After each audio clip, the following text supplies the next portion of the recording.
Salut à tous et bienvenue dans ma 43e vidéo de formation GUS 05 pour les développeurs Java.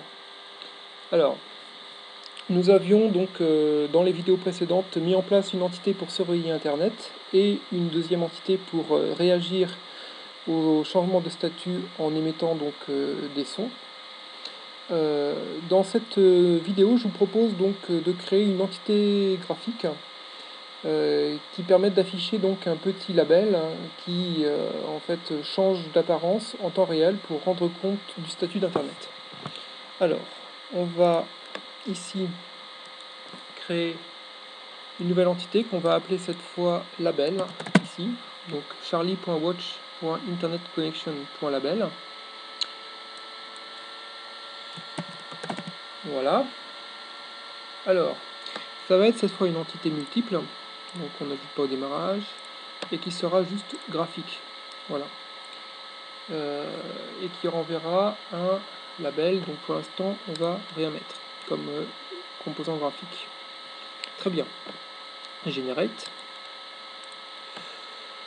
Alors on peut fermer tout ça. On va rafraîchir notre projet Eclipse. Voilà. Et voilà, notre nouvelle entité se trouve ici. Alors, comme dans l'entité précédente, on va retrouver alors on aurait pu mettre Action Listener, j'y ai pas pensé, c'est pas grave. On va le rajouter ici. Action Listener. Alors, on va avoir besoin de Watch. Donc ça va être une entité qui va surveiller Internet. Donc on va avoir besoin donc voilà, de ce service-là. Avec watch.add_action_listener. On mettra ici. Voilà. Et voilà, on aura ici notre action perform, sauf que ici on fera des comment dire, des méthodes différentes. On va simplement, bon, on verra ce qu'on met après. Voilà. Alors, donc graphiquement, on va juste avoir besoin d'un JLabel. Donc je vais créer mon JLabel.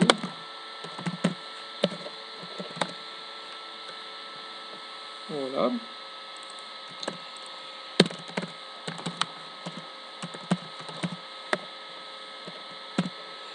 Voilà, je vais mettre un petit espace vide pour qu'il ait une certaine taille. Voilà. Et ensuite, je vais créer une méthode. Donc je vais renvoyer évidemment ce label comme composant graphique de mon entité. Et puis je vais créer une méthode qui va s'appeler update label, qui sera chargée de mettre à jour donc notre composant graphique en fonction de l'état d'internet. Alors, on va utiliser cette méthode au démarrage, donc dans le constructeur de notre application, et aussi donc à chaque fois qu'il y a un changement de statut, pour rendre compte de ce changement de statut. Voilà. Alors, on va avoir besoin aussi de récupérer les icônes qu'on a ajoutées récemment, donc les icônes online et offline. Donc, je vais les stocker dans des variables de classe. Alors, online.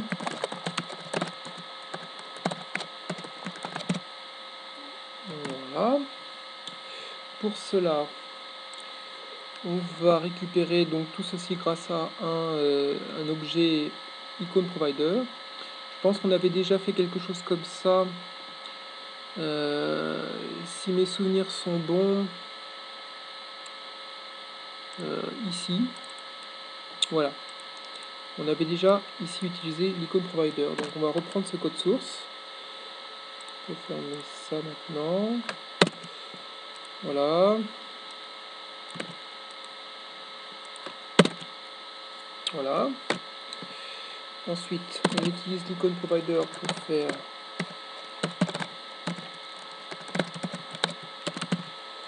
voilà, getIcône de. Alors, comment s'appelle déjà notre icône? Web offline et web online. Donc il faut reprendre les bons identifiants d'icônes, web online et web offline. Voilà, donc là on a nos deux icônes qui sont chargées. Et il ne reste plus qu'à donc mettre le code dans Update Label. Alors, donc on va utiliser un try catch parce qu'on va faire appel à un service qui potentiellement peut générer une exception. Voilà. On va déjà mettre ici le code habituel pour gérer l'exception. Donc outside.error Voilà, et on reprend le nom de la méthode. Donc ça c'est des automatismes. Quand on veut gérer une exception de manière classique dans la programmation du 05. Alors ici, qu'est-ce qu'on va faire? On va utiliser la caractéristique filter, notre objet watch. Voilà, donc c'est la manière de l'utiliser. On passe nu en paramètre parce que le paramètre n'est pas pris en compte. Et donc on récupère donc la variable booléenne dans donc isOnline. Et en fonction donc de cette valeur, isOnline, et bien voilà, on va dans chaque cas mettre à jour notre label pour qu'il ait l'apparence qu'on souhaite. Donc dans un premier temps cette icône. Voilà. Ensuite on va aussi changer son texte.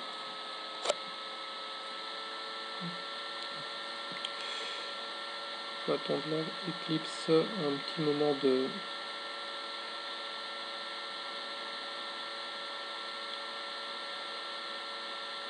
Ça arrive de temps en temps, je sais pas pourquoi.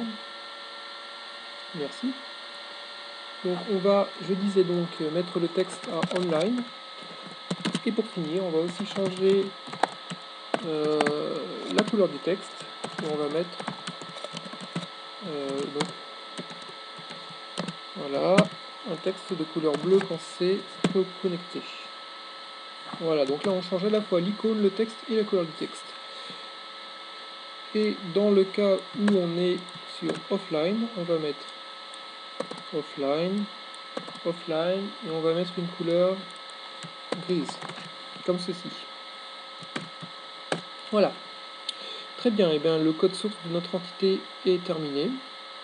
On va le tester, on attendra la vidéo suivante pour pouvoir tester cette entité, je vous montrerai. Juste un petit commentaire avant de finir cette vidéo, c'est sur le fait que, en fait, il y a deux manières d'utiliser notre entité watch. Soit ici, au moment où on a le changement de statut, on identifie quel est l'événement et on réagit en fonction de cet événement, donc online ou offline, ce qu'on aurait pu faire ici, c'est-à-dire en fait ici avoir une condition pour tester si c'est online ou offline, et dans un cas comme dans l'autre en fait mettre à jour notre label. Le seul problème avec cette approche là, c'est que on n'aurait pas pu en fait mettre à jour notre label au tout début, notre étiquette au tout début, parce qu'il n'y a pas forcément d'événement qui est généré au tout début de l'application. L'événement généré en fait n'indique qu'un changement de statut. Donc de toute manière, lorsque on lance l'application, pour prendre connaissance du statut d'internet à ce moment-là, la seule manière c'était donc d'utiliser la caractéristique filter. Voilà. Bon, et bien on s'arrête là pour cette vidéo, et donc je vous dis à très bientôt dans une vidéo suivante pour vous montrer comment on peut tester donc ce label. A bientôt.